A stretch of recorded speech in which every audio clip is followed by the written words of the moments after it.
आज के व्याख्यान में हम गयासुद्दीन बलबन के बारे में चर्चा करेंगे। गयासुद्दीन बलबन का कार्यकाल 1266 से 1287 ईस्वी माना जाता है।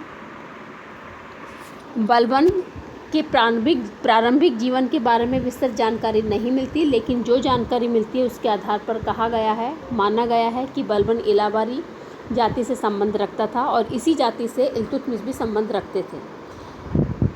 बलबन के पिता जो हैं वो 10,000 खान परिवारों के मुखिया थे, लेकिन परिस्थितिवश वो मंगोलों के हाथ लग गए और मंगोलों ने उन्हें बगदाद के ख्वाजा को बेच दिया। बगदाद के ख्वाजा जब दिल्ली में आए तो 1232 में इल्तुतमिश ने बलबन को उनसे खरीद लिया और वो उसकी स्वामी भक्ति से इतने ज़्यादा प्रभावित हुए कि उन्होंने उसे खास बरदार अर्थात व्यक्तिगत अनुचर नियुक्त किया। बाद में बलबन को अपने चालीसा गुट में सम्मिलित कर लिया और बलबन उनके काल में एक प्रभावी व्यक्ति के रूप में सम्मिलित रहा। रजिया के शासनकाल में भी रजिया ने बलबन को अमीर शिकार के पद पर नियुक्त किया तथा रजिया के शासनकाल में भी उन्हें वही इज्जत मिली जो कि इल्तुतमिश के समय में मिली। लेकिन रजिया को पद से हटाने में बलबन का महत्वपूर्ण योगदान रहा और उन्होंने बहराम शाह की मदद की, जिसके फलस्वरूप बहराम शाह ने उन्हें रेवाड़ी और हाँसी की जागीर प्रदान की। आगे सुल्तान महमूद शाह को हटाने में भी बलबन ने महत्वपूर्ण योगदान दिया और नसरुद्दीन को सुल्तान बनाने में अपनी भूमिका अदा की।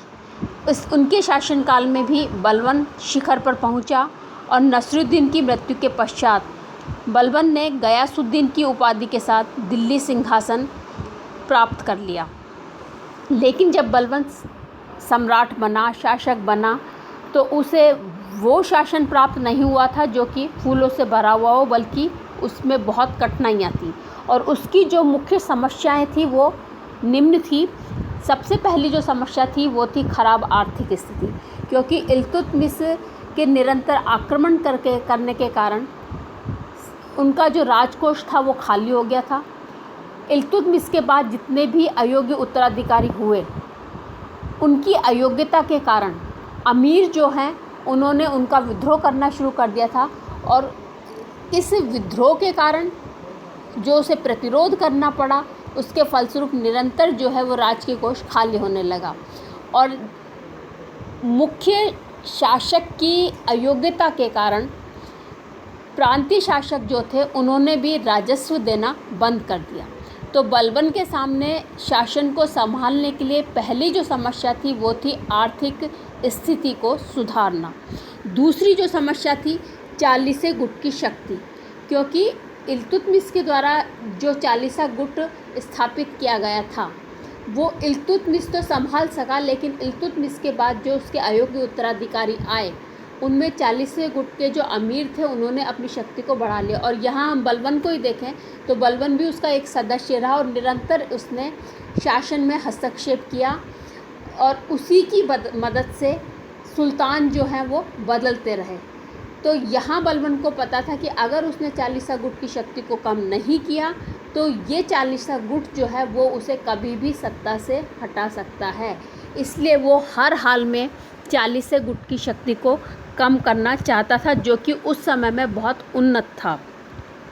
तीसरा था बलबन के समय में, क्योंकि राजकीय प्रतिष्ठा समझ लीजिए, राजत्व प्रतिष्ठा समझ लीजिए, राजा के प्रति स्वामी भक्ति समझ लीजिए, राजा की इज्जत समझ लीजिए, वो कम हो गई थी। इसके कारण से जो राजपूत जो थे उन्होंने अपनी शक्ति को एक तरह से पुनरुत्थानित करना शुरू कर दिया था। और इस समय में जो मुख्य राजपूत शासक थे उनमें थे बुंदेलखंड के, बघेलखंड के, राजपूताना के, और इन्होंने आक्रमणकारी शक्ति को अपनाते हुए एक तरह से सुल्तान की शक्ति का विरोध करना शुरू कर दिया था और यहाँ इनकी शक्ति को समाप्त करना बलबन के लिए एक चुनौती था। अगली जो समस्या थी वो थी दिल्ली के आसपास मेवात के क्षेत्र में मेवाती रहते थे, जो कि दोआब का क्षेत्र माना जाता था और यहाँ वो निरंतर आतंक बनाए रखते थे, आने जाने वालों को लूटते थे और इनकी शक्ति को ख़त्म करना भी बलबन के सामने एक चुनौती थी। तीसरा था भारत की पश्चिमोत्तर सीमा जो है उसमें निरंतर मंगोल आक्रमण होते रहते थे और मंगोल आक्रमणकारियों ने इस समय भी